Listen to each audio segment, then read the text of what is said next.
ఏమంటుంది నాయనా నీ యొక్క శిఖలో నేను ఇమ్మల్లా పోతున్నానయ్యా. అలా మహానుభావుడు అలా తూర్పాంగా విడిచిపెట్టాడు. అక్కడ ఒక కోనేరు అయిందటండి. ఈ కోనేరులో ఆదిశక్తి గబగబా వెళ్ళి 3 దోషులతో నీళ్లు తీసుకుని మన ఆడవారు శుక్రవారం బుడ్డు సొమ్ముతో పశువు నీళ్లు తీసుకుని ఎట్టి మాదిరిగా శుద్ధపరుచుకుంటారు. అట్టి మాదిరిగా ఈవిడ తానము చేసేసేనన్న సంతోషముతోని ఈ ఆదిశక్తి ఎలాగొస్తుందా? ఊరు ఊరు మంట వస్తుందా?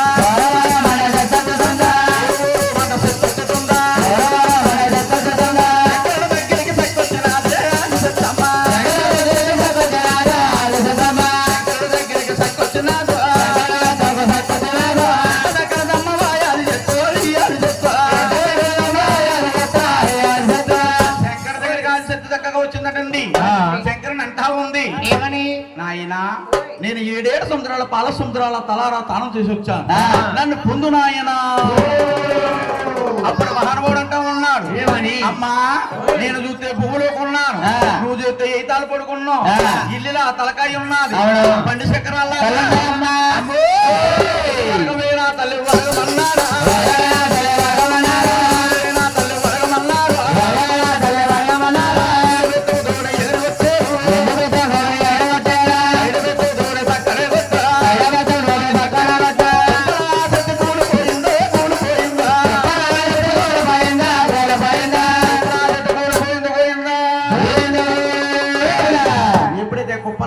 కూలిపోయిందో శంకరుడు బ్రహ్మపట్నం వెళ్ళాడటండి.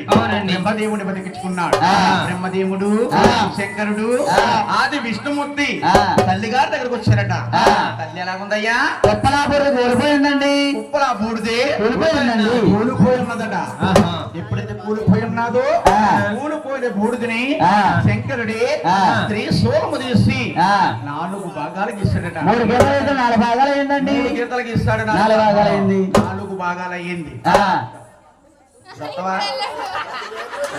పెళ్లి కదా పెళ్లి కదా అప్పుడు వస్తారు. చక్కగాని 3 గీతలకు ఇస్తే 4 భాగాలు అయిందటండి. అవునండి. పట్టుకో లైన్ లోకి వచ్చాడు. ఎప్పుడైతే 4 భాగాలు అయిందో ఒక భాగం పక్కన పెట్టారండి. అంటా ఉన్నా మన తల్లి లాగా ఉండాలి. తల్లిలో ఒక రజాగుణం